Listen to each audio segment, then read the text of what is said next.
Hey folks, welcome back to Ndaba Africa. This is Chris, and thanks for tuning in once again. But this is really a letter to dear Cyril Ramaphosa, the President of the Republic of South Africa. Cyril, I ask a few questions of you, sir, and I'm just curious why you bothered to go on national television to castigate the South African public, to blame them for the spread of the Wuhan coronavirus COVID-19, all the while congratulating yourself and patting your feckless government on the back for such an amazing job it's done. Now, we can agree on at least one aspect of your speech yesterday, the 11th of November, and that is specifically your congratulations to the first-line responders, emergency service workers, doctors, nurses, emergency medical technicians who responded to this with great effort, despite the shortcomings of the South African government and its medical system. So congratulations to them, and thank you for your kind words to them. But I'm a little puzzled why you didn't just do a press release. Now, I appreciate the fact that leaders must be present. They must be out there so that they can convey a sense of confidence. We saw that with President Donald Trump, who here in the United States was out speaking in front of the public every day about the Wuhan coronavirus COVID-19 pandemic earlier this year when people were particularly frightened over the events. So I appreciate that you decided to make an appearance to provide confidence to those who are under your leadership. Fair enough. But when you have nothing to say, what's the point? What is the point? So these are the three things that President Cyril Ramaphosa told us about yesterday, the 11th of November, that actually matter and substantive. And that is, number one, that the restriction on the hours that alcohol is available to be sold have been lifted. So now you can go get your booze at normal shopping hours. So that's a welcome change for South Africans, but there's a contradiction here, and I'll get to it. Also, you establish a national period of mourning from the 25th to the 29th of November in which the South African flag will be flown high-mast, and you're going to ask people to wear black armbands. I'm sorry, I think that was black armbands is something that people have been wearing for farm murders. So interesting that you didn't mention farm murders, but you did co-opt the concept of black armbands. And you, unsurprisingly, extended the state of emergency for another 30 days to the 15th of December.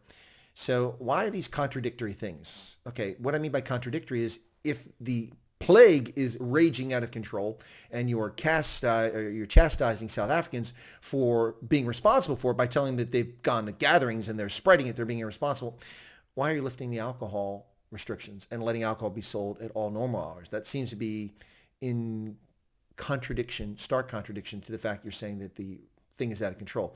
Also, you've patted yourself and your government on the back for doing such a brilliant job in limiting the spread of COVID-19, despite the fact you have nearly 800,000 confirmed cases. Over half the cases on the continent of Africa are in South Africa, and nearly 20,000 deaths attributed to COVID-19. I'll allow for the fact that they're attributed. Doesn't necessarily mean they actually cause is COVID-19. We all know how this works. The scam works in people dying from something other than COVID and it being attributed to COVID. So nonetheless, 800,000 cases nearly and nearly 20,000 deaths attributed to it. So if it's such a pandemic that's out of control, why are you lifting alcohol restrictions and why are you letting people go about their business? But you're chastising them. So let me ask you this question. Why are you blaming people for gatherings when you ignore what happens daily in townships around South Africa? Of course, we know what happens in townships. People move freely about. They do their shopping. They mingle. They're all over the place and near each other, violating social distancing expectations and norms on a moment-by-moment basis throughout townships in South Africa. And it's not just townships, but I raise this issue because we know famously that after Collins Kosa was murdered by the security forces and then they were absolved of the murder when they beat him to death in front of multiple witnesses, and at least about 10 or 11 other black South Africans were killed as a consequence of overreaction from the security services in the early phases of this pandemic lockdown, 204 days ago or thereabouts, back on March 27th. After that, you saw these things happen all in the first week to 10 days. The security services pulled back. You pulled your security services back and you stopped imposing the lockdown in the townships. Meanwhile, now we have 800,000 cases, but you arrest people in Western Cape who go surfing. I'm not really aware of COVID-19, the vector being waves, spreading it when someone's out there surfing. And you arrest people for sitting on the sand or for being on their own property and violating your draconian, fascist, totalitarian lockdown restrictions. So I really don't understand why you're now chastising people for gatherings and blaming them for the spread when we know that the spread has far less to do with 60 people going to a concert or 100 people showing up in a nightclub than it has to do with millions of South Africans mingling each and every day, all day long in the townships. Also, by the way, if there are still restrictions on hours and curfew times when people can be out, why are people tearing up streets in the Western Cape? Why are arsonists burning farms in the Free State at 4 o'clock in the morning and people out there toying on roads at 2:30 in the morning? I've seen the footage of it. I've seen the captures, the video captures of the time that these things are happening. We see the daylight or lack thereof. Why is that happening? Why are people being murdered in the middle of the night in the Free State? Speaking of which, Cyril, what is the deal here? You want to have people wear black armbands for those 20,000 people who've died from COVID, making them out to be some kind of national heroes.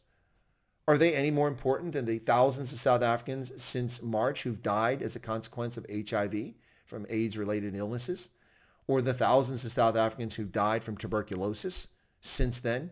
What about the thousands of South Africans whom we'll never know about because statistics are being buried on influenza? What about that, Cyril? Why aren't you talking about that? Why not a black armband for all those people? Or more importantly, how about not more importantly, but more to the point, I should say, what about those murdered in the Free State just in the past several weeks? Brendan Horner, 21 years of age, farm manager, stabbed, strangled to death. Why does his death not matter? Andries Lutz, 63 years old, on October 25th, shot dead. Colonel David Wessels, a hero of the Bush War, who saved a black South African comrade and as a consequence was wounded and lost his leg in combat. Colonel Wessels was a handicapped war veteran, stabbed to death and suffocated with a plastic bag over his head. This is vile and disgusting. What about the black armband for Colonel Wessels, Cyril? What about Kippy Wessels, 52, stabbed to death? Peter Hills, 56, shot dead in the head. Eddie Hills, shot in the neck, dead, 26 years of age on November 5th. And for that matter, what about Teboho Machekela, robbed on the 19th of August for 5,000 Rand on his farm, a black cattle rancher in the Free State, succumbed to his wounds after a 6-week coma, which he recovered from, went home, and died as a consequence of having been shot in the head. What about their deaths? What about the most recent one in the Free State, Mark Regal, who was shot dead on the 11th of November, the son of a former Springbok? Why are their deaths not important? Why are you silent on farm murders? Are you complicit in them? Oh, I know that's an explosive question. I don't mean you specifically, President Ramaphosa. I mean your party. Is your party complicit in this? Why are these not priority crimes? And stop with the race nonsense. You notice I mentioned a black man who was murdered. A very influential black cattle rancher was murdered on a farm in South Africa in the midst of this. So while you're busy showing up every 3 or 4 months to chastise South Africans and tell us to wash our hands, well, not us, I'm not South African, telling South Africans to wash their hands and maintain the social distance when the social distance is crock anyway. We know that a cough travels 24 feet or 16 feet and a sneeze travels up to 24 feet. So sitting 6 feet apart is not going to accomplish anything other than get you sick wearing your stupid mask.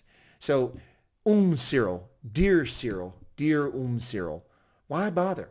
Issue a press release or try some real leadership. And you're talking about gender-based violence. Really? Really?